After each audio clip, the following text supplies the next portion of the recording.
기도 자녀의 특권이란 제목으로 하나님 말씀 전하겠습니다. 제가 아주 어릴 때부터 우리 아이들에게 마사지를 자주 해줬더니 지금도 가끔씩 우리 딸은 피곤하고 힘들면 마사지를 해달라고 요청을 합니다. 마사지를 해주고 있으면 우리 아들이 지나가면서 한마디 합니다. 마사지를 받을 사람이 마사지를 해주고 있네.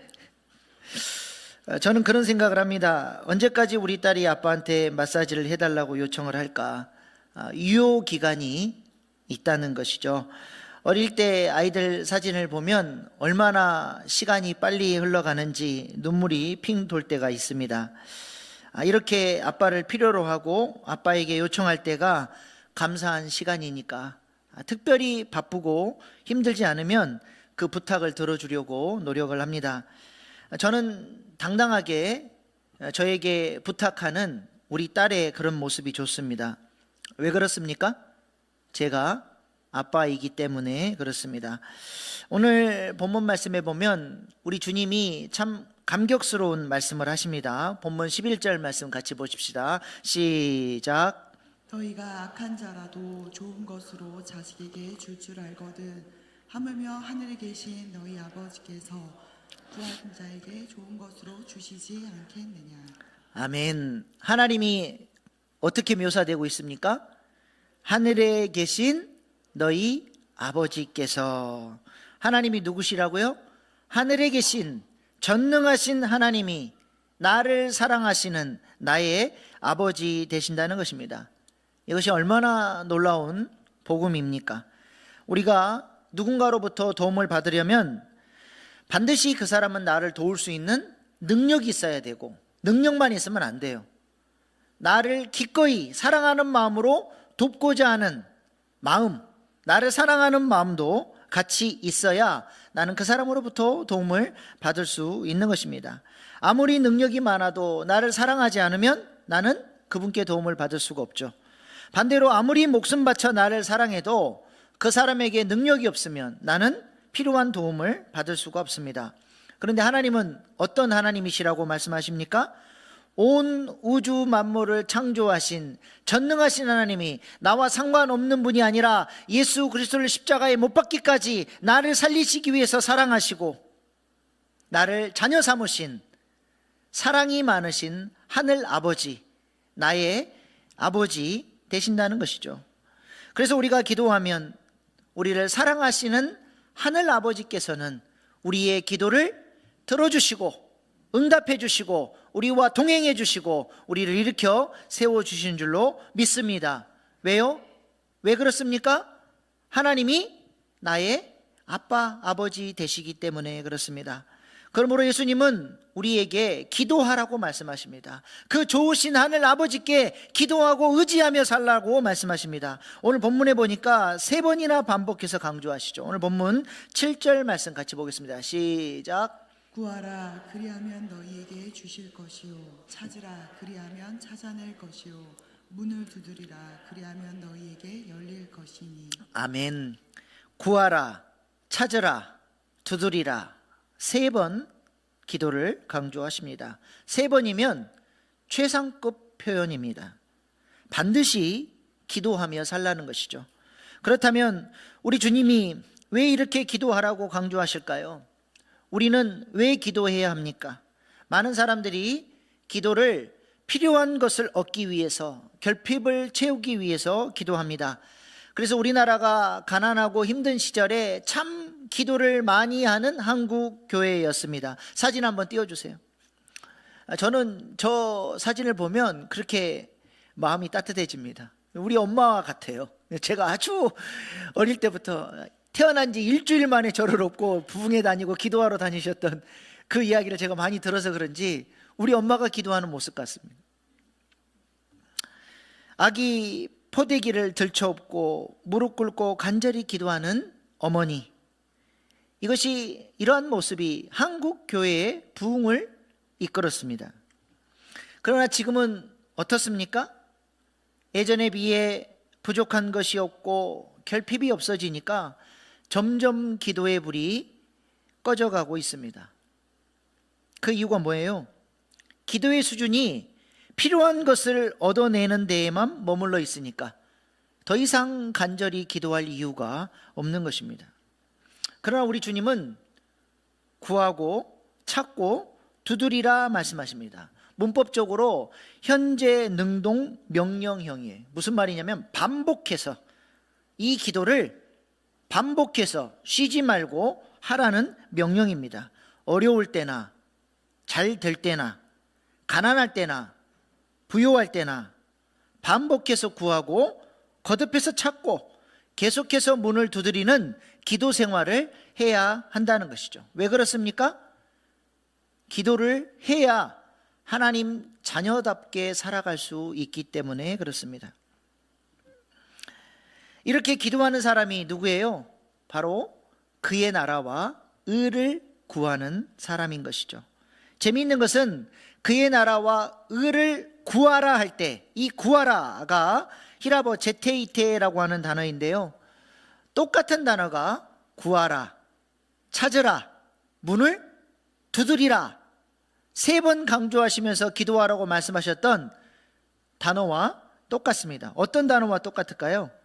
찾으라가 바로 제테이테, 그의 나라와 의를 구하라 하고 동일한 단어를 사용하고 있습니다. 그러므로 그의 나라와 의를 구한다는 것은 뭘 의미하는 거예요? 날마다 반복적으로 기도하는 것을 의미하는 것입니다.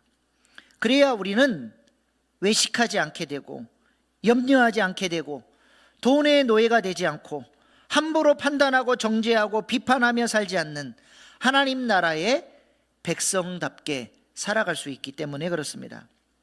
그래서 우리가 우리의 건강을 위해서 오운환도 해야 되지만 그의 나라와 의를 구하는 오기완, 오늘의 기도 완료, 이 삶을 살아갈 수 있기를 소망합니다.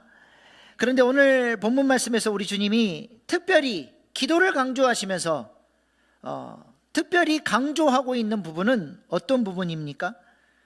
우리가 이렇게 그의 나라와 의를 구하는 기도를 할 때에 하나님께서 반드시, 하늘아버지께서 반드시 응답해 주신다, 좋은 것으로 응답해 주신다는 사실을 강조하고 있습니다.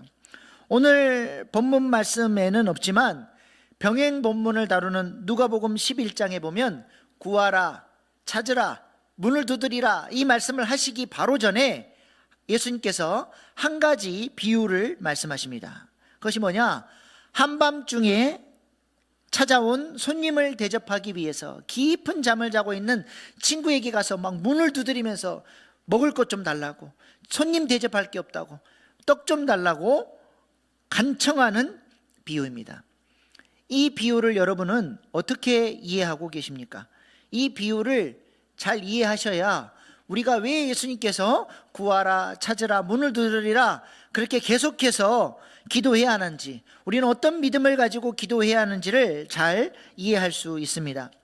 많은 사람들이 이 비유를 끝까지 하나님께 간청하고 또 간청하면, 하나님께 끝까지 매달리면 결국에는 하나님께서 응답해 주신다, 그러니까 포기하지 말고 끝까지 기도하라고 그렇게 이 비유를 많이 해석을 하시죠. 물론 우리가 포기하지 않고 인내함으로 기도하는 것 매우 중요합니다. 그런데 한 가지 중요한 게 빠졌어요. 그냥 땡깡 부리듯이 무조건 달라고 포기하지 않고 인내로 기도하면 하나님이 들어주시는 것이 아니라 약속을 붙들고 기도하라, 이것이 이 비유의 핵심이에요.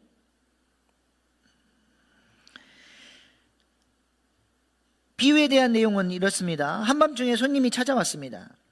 당시 유대인들은 더운 날씨를 피하기 위해서 주로 밤에 여행을 했습니다. 늦은 밤에 목적지에 도착을 하면 지금처럼 호텔이 있는 게 아니에요. 그래서 아무 집이나 문을 두드리고 자신을 환대해 주는 집에 들어가서 신세를 지게 되는 것이죠. 그래서 고대 중동에는 환대 문화가 잘 발달되어 있었습니다. 언제든지 나도 나그네가 되었을 때 누군가가 나에게 환대를 베풀어 주면 내가 그 밤에 그 집에 들어가서 쉴 수 있기 때문에 서로 상부상조하는 거예요. 그 고대 중동 안에 이런 환대 문화가 마치 약속처럼 정착되어 있었던 것이죠. SBS 창사 20주년 기념으로 제작한 최후의 툰드라라고 하는 다큐멘터리가 있습니다. 참 제가 저 다큐멘터리를 재밌게 봤는데요. 거기 보니까 혹한의 날씨 속에 살아가는 툰드라 사람들끼리는 환대 문화가 잘 정착되어 있는 것을 볼 수 있습니다. 눈보라가 치는 날씨 속에서 언제 그런 눈보라가 칠지 몰라요. 그래서 눈보라가 너무 심하면 꼼짝 못하고 고립되게 되는 것이죠. 그때 아무 곳이나 보이는 그 게르 텐트에 그 모르는 집인데도 가서 문을 두드리면 그가 누구인지 상관없이 눈보라에 고립되어 서서 도움을 달라고 요청하는 사람은 언제든지 집 안으로 환대해서 먹을 것을 내어주고 잠자리를 내어주는 것입니다. 나중에 혹시 자신 또한 그런 어려움을 당할 수 있기 때문에 똑같이 내가 어려움 당했을 때 누군가가 나에게 똑같이 환대해 줄 것을 기대하는 마음으로 또 그렇게 상부상조하면서 그렇게 환대를 베풀어 주는 것이죠. 이런 환대 문화가 약속처럼 툰드라 사람들에게 공유되어 있는 것입니다. 실제로 저 다큐멘터리를 찍다가 제작진이 눈보라 속에서 차가 고장나고 고립되게 돼요. 그래서 아무 집이나 찾아가서 도움을 요청했는데 그 집 식구들이 일면식도 없는 이방인들을 기꺼이 받아들여서 기쁨으로 환대하는 장면이 나옵니다. 이것이 바로 툰드라 지방 사람들의 약속이고 문화입니다. 예수님 당시에도 이런 환대 문화가 있었다는 것이죠. 케네스 베일리라고 하는 신학자는 복음서를 잘 이해하기 위해서 아예 중동 땅에 들어가서 중동의 문화, 중동 사람들의 전통 이런 것들을 알아야 복음서를 잘 해석할 수 있다는 이유로 무려 30년 동안이나 중동 땅에서 복음서를 연구하고 해석했던 신학자입니다. 극성이죠. 하나님의 말씀을 한 말씀이라도 잘 이해하기 위해서 이렇게 헌신한 신학자들이 있으니까 우리가 혜택을 누리는 것입니다. 이분의 책 중동의 눈으로 본 예수님의 비유라는 책에 보면 이 비유가 어떤 문화적 배경 속에서 예수님이 말씀하셨는지를 잘 설명해 줍니다. 예수님 당시 중동 지방의 사회는 철저한 공동체 사회였다는 것이죠. 그래서 떡도 마을 사람들이 돌아가면서 만들었습니다. 우리 교회 권사님들이 돌아가면서 전체 교인들이 먹을 음식을 만들고 또 목장이 돌아가면서 설거지를 하는 것처럼 한 마을이 공동체가 돼서 돌아가면서 전체 마을 사람들이 먹을 떡을 준비하는 것입니다. 그리고 한 집안에 손님이 찾아오면 그 손님은 그 집안 사람들만의 손님이 아니라 마을 전체의 손님으로 대접을 받는 것입니다. 밤늦게 손님이 한 집에 찾아오게 됐습니다. 그를 극진히 환대하는 것은 그 마을의 명예가 달린 문제입니다. 그래서 아무리 밤늦은 시간이라도 잠을 자고 있는 친구, 이번 주에 떡을 담당하는 그 친구 집에 가서 손님을 대접하기 위하여 떡을 달라고 하는 것은 미안한 일이 아니라 당연히 어떤 시간에 가서라도 당당하게 요구할 수 있는 그런 요청인 것이죠. 그러니까 그 떡을 담당했던 친구가 나 지금 가족들과 단잠 자고 있으니까 귀찮게 하지 말라라고 떡을 안 내줄 수가 없는 거예요. 이거는 약속이에요. 반드시 내어줘야 되는 것이죠. 그래서 누가복음 11장 6절 8절 말씀 한번 보십시다. 시작. 내 벗이 여인 중에 내게 왔으나 내가 먹일 것이 없노라 하면 그가 안에서 대답하여 이르되 나를 괴롭게 하지 말라. 문이 이미 닫혔고 아이들이 나와 함께 침대에 누웠으니 일어나 내게 줄 수가 없노라 하겠느냐. 내가 너희에게 말하노니 비록 벗됨으로 인하여는 일어나서 주지 아니할지라도 그 간청함을 인하여 일어나 그 요구대로 주리라. 잠을 자고 있는 친구가 나 가족들과 이미 잠들었으니까 떡을 줄 수 없다, 그렇게 말할 수 있겠느냐? 이건 말이 안 된다는 거예요. 그럴 수 없다는 것이죠. 당연히 일어나서 그 요구대로 떡을 내어줄 수밖에 없다는 것입니다. 왜 그렇습니까? 이것이 바로 그 공동체의 언약이기 때문에 그렇습니다. 여기 간청이라는 단어가 많은 오해를 가져오는데요, 귀찮아서 안 주고 싶은데 또 문을 두드리고 또 문을 두드리고 그냥 끝까지 그냥 일어날 때까지 괴롭히는 것을 간청이라고 생각하는데 그런 의미가 아니에요. 간청으로 번역된 헬라어 아다네이라고 하는 단어는 수치를 피하기 위해서, 부끄러움을 당하지 않기 위해서, 체면을 잃지 않기 위해서, 이런 뜻입니다. 언약 때문에 아무리 피곤하고 힘들어도 수치를 당하지 않기 위해서 떡을 내어줄 수밖에 없다는 것입니다. 이것이 이 마을의 언약이고 공동체의 일원들의 약속이기 때문에 그렇습니다. 아무리 밤이 늦어도, 아무리 피곤해도 그 요청을 거절해버리면 그는 언약을 깨트리는 사람이 되는 것이고 마을의 명예를 더럽힌 부끄러운 사람이 되어버리기 때문에 떡을 내어줄 수밖에 없다는 것입니다. 그러므로 우리 주님이 기도가 뭐냐, 이 말씀을 하시고 구하라, 찾으라, 문을 두드리라, 뭘 말씀하시는 거예요? 기도가 뭐냐? 언약을 붙들고 기도하라는 거예요. 하나님이 우리를 자녀 삼으셨고 우리와 언약을 맺으셨고 우리에게 응답해 주시겠다고 약속하지 않았냐? 당당하게 하늘 아버지께 구하라는 것입니다.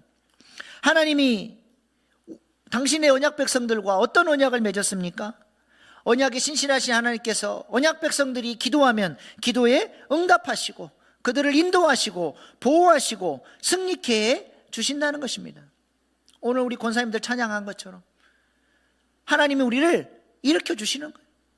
힘들고 어려울 때 구하면 언약에 신실하신 하나님께서 언약 백성들을 지켜 주시는 것입니다. 그래서 우리 주님은 이것을 믿으라는 거예요. 이 약속을 믿고 강구하라는 것입니다. 그래서 우리 주님은 우리에게 염려하지 말라고 말씀하신 것입니다. 하찮아 보이는 참새도 하나님이 돌보시는데 하물며 언약 백성이 너희일까 보냐. 성경에 보면 한 아사리온에 참새 2마리를 살 수 있습니다. 그리고 2 아사리온에 참새 5마리를 살 수 있죠. 한 아사리온에 참새 2마리니까 2 아사리온이면 참새 4마리가 돼야 되는데 왜 2 아사리온에 참새 5마리를 살 수 있습니까? 너무 싸니까 한 마리는 덤으로 준다, 그 말이에요. 그만큼 참새는 값어치가 없고 싸구려라는 것이죠. 이렇게 작고 가치 없는 참새도 하나님이 입히시고 돌보시고 계시는데 하물며 하나님의 소중한 언약 백성들을 하나님이 얼마나 더 아끼시고 얼마나 더 그들의 기도에 귀를 기울이시고 얼마나 더 그들을 사랑하시겠냐는 것입니다. 기도할 수 있는데 왜 염려하십니까? 그런 찬양도 있잖아요. 이 약속을 믿음으로 붙들고 하나님께 기도하는 자녀들이 되라는 것입니다. 언약 때문에 한밤중이라도 일어나서 떡을 달라고 당당하게 요구했던 것처럼 언약을 붙들고 좋으신 하나님께 기도하면 하나님이, 신실하신 하나님이 응답해 주신다는 것입니다. 그래서 우리는 이 약속 붙들고 구하고 찾고 두드려야 됩니다. 그러면 하나님이 어떻게 하신다고? 예수님이 오늘 본문 8절 시작. 구하는 이마다 받을 것이요 찾는 이는 찾아낼 것이요 두드리는 이에게는 열릴 것이니라. 아멘. 기도하고 구했으면 반드시 받게 된다는 것입니다. 그래서 찾아보라는 거예요. 문이 닫혀 있으면 두드려 보라는 것입니다. 그러면 찾게 되고 열리게 된다는 것이죠. 우리가 언약을 붙들고 하나님이 원하시는 뜻대로 살고 싶어서 그의 나라와 의를 구하며 하나님 자녀다운 삶을 살고 싶어서 구하고 찾고 두드리면 하나님은 반드시 응답해 주실 줄로 믿습니다. 응답이 안 될 때가 더 많던데요? 프레드 크릭스는 기도에 대한 5가지 응답이라는 책에서 하나님의 5가지 응답을 이렇게 소개하고 있습니다. 첫 번째는 yes, 그래, 좋다. 두 번째는 no, 그거는 안 된다. 세 번째, wait, 기다려라. 네 번째, 그건 네가 해야 될 일이다. 내가 너에게 그 책임을 맡겼으니 네가 순종하고 헌신해서 그 일을 이뤄라. 다섯 번째, 그건 내게 맡겨라. 내가 책임져 줄게. 그건 내가 할 일이다. 이렇게 5가지 방법으로 하나님이 응답을 하신다는 거예요. 그래, 그렇게 해줄 게만 응답이 아니라 우리 요청을 거절하시는 것도, 사랑이 많으신 하나님 아버지께서 나에게 무엇이 가장 선한 것인지를 알기 때문에 어떤 때는 거절하기도 하시는 것이죠. 때로는 우리에게 인내와 책임을 요구하시는 것으로 응답하시기도 하시고, 하나님께서 행하실 일들을 기대하는 믿음을 우리에게 요구하실 때도 있다는 것입니다. 이러한 다양한 방법으로 가장 좋은 것으로 하나님께서 우리에게 응답해 주시고 인도해 주신다는 것이죠. 이렇게 하나님은 우리에게 응답해 주시는 분인 줄로 믿습니다. 그래서 우리 주님은 이렇게 약속의 말씀을 주십니다. 오늘 본문 9절 11절 시작. 아들이 떡을 달라 하는데 돌을 주며 생선을 달라 하는데 뱀을 줄 사람이 있겠느냐. 너희가 악한 자라도 좋은 것으로 자식에게 줄 알거든 하물며 하늘에 계신 너희 아버지께서 구하는 자에게 좋은 것으로 주시지 않겠느냐. 아멘. 악한 자라도 자녀에게 좋은 것을 주는데 하물며 좋으신 하늘 아버지가 약속을 믿고 구하는 자에게 좋은 것으로 응답해 주시지 않겠느냐 말씀하시는 것입니다. 그렇다면 하나님이 우리에게 주시는 좋은 것은 무엇일까요? 병행복문인 누가복음에서는 좋은 것이 무엇인지 가르쳐 줍니다. 누가복음 11장 13절 시작. 너희가 악한 자라도 좋은 것을 자식에게 줄 알거든 하물며 너희 하늘 아버지께서 구하는 자에게 성령을 주시지 않겠느냐 하시니라. 아멘. 구하는 자에게 하나님이 뭘 주신다고요? 성령을 주신다는 거예요. 이게 하나님이 우리에게 응답해 주시는 가장 좋은 응답인 줄로 믿습니다. 우리가 기도하면 성령님이 역사해 주셔서 우리 마음의 등불을 밝혀주시고 우리로 하여금 그의 나라와 의를 구하며 살아가는 존재로 우리를 세워주십니다. 하나님의 통치와 인도하심 아래 하나님 나라를 살아갈 수 있도록 하나님께서 우리를 복된 인생으로 세워주신다는 것이죠. 그래서 사도 바울은 우리에게 날마다 성령 충만할 것을 강조했습니다. 에베소 5장 18절 술 취하지 말라 이는 방탕한 것이니 오직 성령으로 충만함을 받으라. 성령으로 충만함을 받으라. 3가지 문법적 특징이 있죠. 첫 번째는 현재형이에요. 과거에 성령 충만한 게 중요한 게 아니라 오늘 기도함으로 성령 충만함을 받았느냐, 그게 중요한 것이죠. 두 번째는 명령형이에요. 받아도 되고 안 받아도 되고가 아니라 오늘도 구하고 찾고 문을 두드려서 하나님께서 주시는 좋은 것 되시는 성령님이 우리 안에 충만하게 임재해야 한다는 것입니다. 그래야 우리는 오늘도 성령의 능력으로 자녀다운 삶을 살아갈 수 있게 되는 것이죠. 세 번째는 수동태입니다. 하나님께 기도함으로써 우리가 성령의 충만함을 경험할 수 있는 것. 내 스스로 그 힘이 나올 수 없어요. 반드시 성령님이 부어줘야 돼. 기도를 통해서 부어줘야 하는 것이죠. 우리가 이렇게 날마다 구하고 찾고 두드릴 때 성령 충만한 사람이 될 수 있는 것입니다. 우리는 그 능력으로 그의 나라와 의를 구하고 자녀다운 삶을 살게 되는 것이죠. 그래서 사도 바울은 우리가 이렇게 기도함으로 성령 충만할 때 자녀다운 삶을 살게 된다 말씀합니다. 로마서 8장 16절 17절 말씀 보십시다. 시작. 성령이 친히 우리의 영과 더불어 우리가 하나님의 자녀인 것을 증언하시나니 자녀이면 또한 상속자 곧 하나님의 상속자요 그리스도와 함께한 상속자니 우리가 그와 함께 영광을 받기 위하여 고난도 함께 받아야 할 것이니라. 아멘. 성령님이 우리 안에 역사하시면서 우리가 자녀임을 확증해 주시고, 우리가 누구라는 거예요? 그냥 자녀가 아니라 상속자. 누구와 함께하는 상속자? 그리스도와 함께한 상속자. 우리 예수님의 그 놀라운 영광을 함께 누릴 수 있는 그런 상속자로 하나님이 우리를 불러주셨습니다. 마치 이스라엘 백성들에게 가나안 땅을 기업으로 분배해 주셨던 것처럼 하나님께서 예수님을 우리에게 기업으로, 예수님의 분량만큼 우리가 하나님을 누릴 수 있도록 우리에게 이런 놀라운 은혜를 주셨습니다. 이 복음을 믿는 사람, 내가 상속자임을 믿는 사람은 이제 어떻게 살아요? 그와 함께 영광받기 위하여 고난도 함께 받는다. 기꺼이 주님이 기뻐하시는 일에 헌신하며 살게 된다는 것이죠. 상속자니까 우리 아버지 일, 하나님의 일이 남의 일이 아니라 누구 일이에요? 내 일이 된다는 거예요. 내 일이.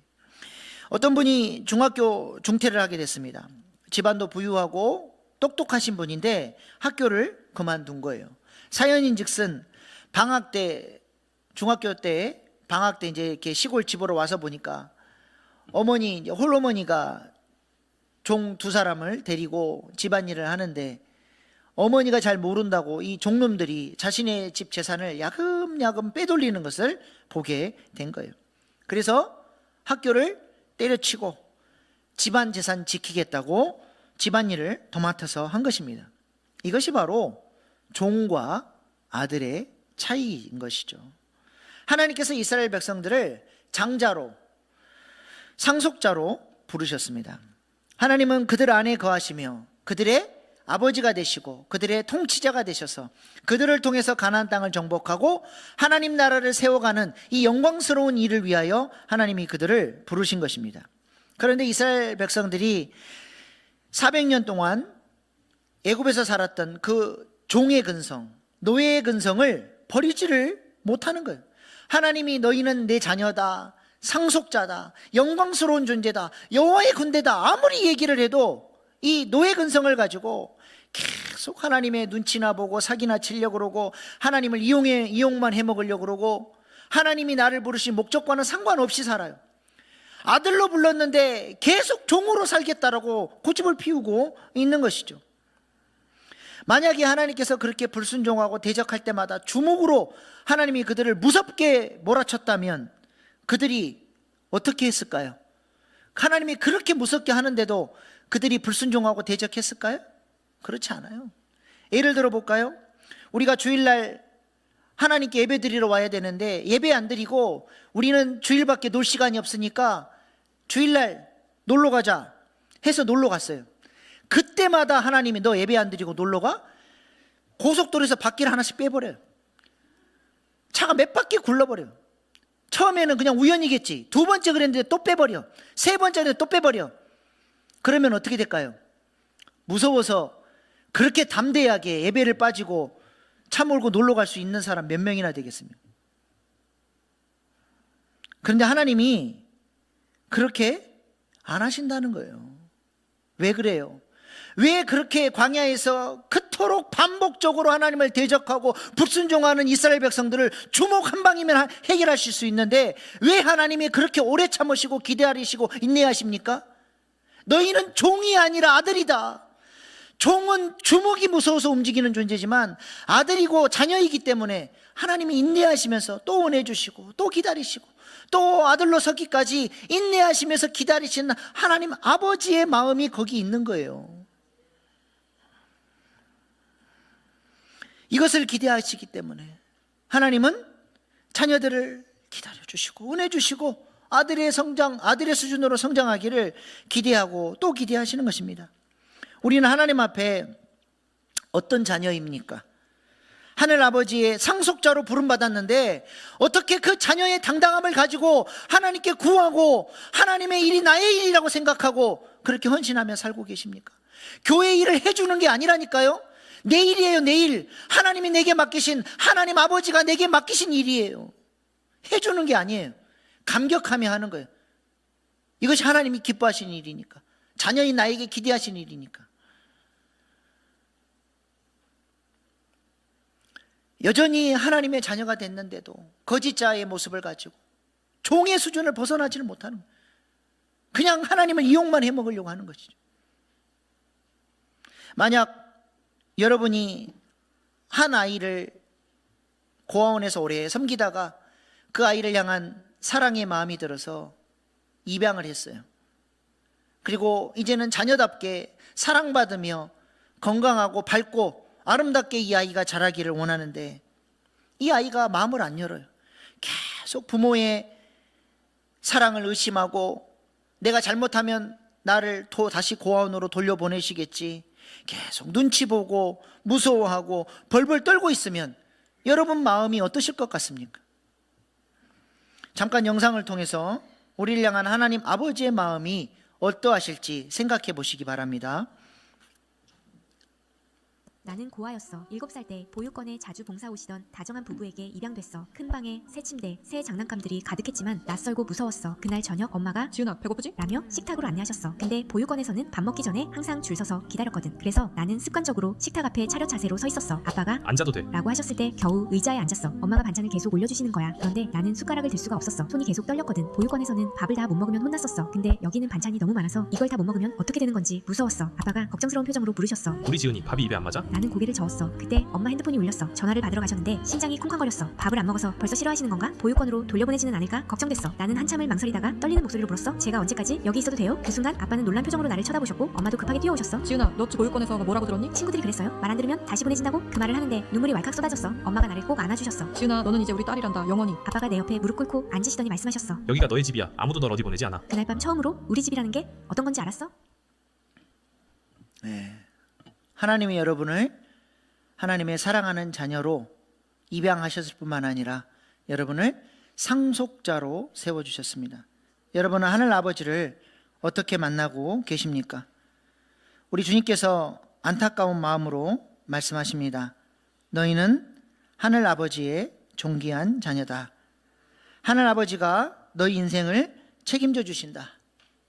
이 믿음을 가지고 하늘 아버지께 구하고 하나님 자녀답게 상속자답게 그의 나라와 의를 구하며 살아갈 수 있기를 소망합니다.